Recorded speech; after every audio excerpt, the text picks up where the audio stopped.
Cut ka na. Para sa Shalas. Congratulations, and I'm happy. I'm honored and grateful na naging part man kami sa inyong super big day sa Bawang.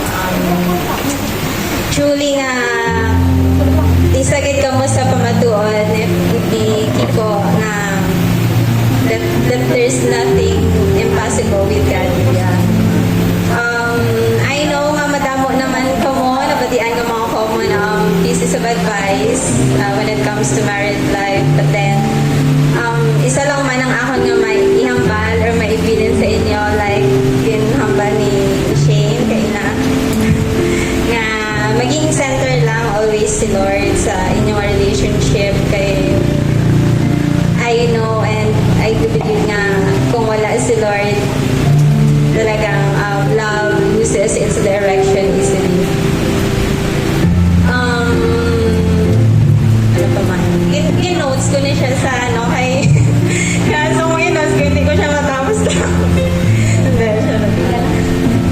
I know man nga, may story naman kay manan mo man ang struggles ko when it comes na. Pero madamo pang mga experiences, madamo pang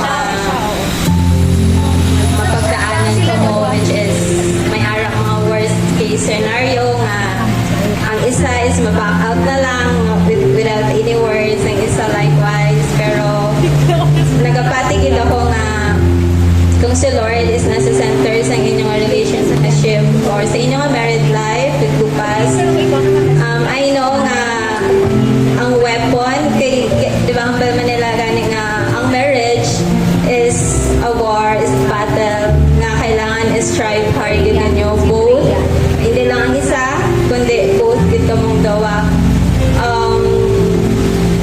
Damo ka mo mapagdaanan ng mga worst case scenario, but then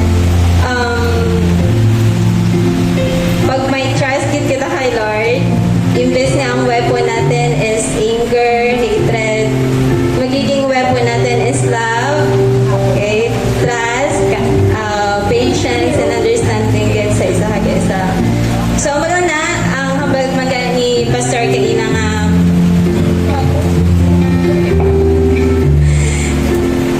hambag ni Pastor Kaina nga every time nga may arap mga fights or mga misunderstandings sa inyong duwa, maging magpatawad lang din kita always. Kay kapatigid ko nga a good marriage is built on forgiveness, kay si Christ yung forgive naman kita. Sama lang na, congratulations, di ba? Thank you so much.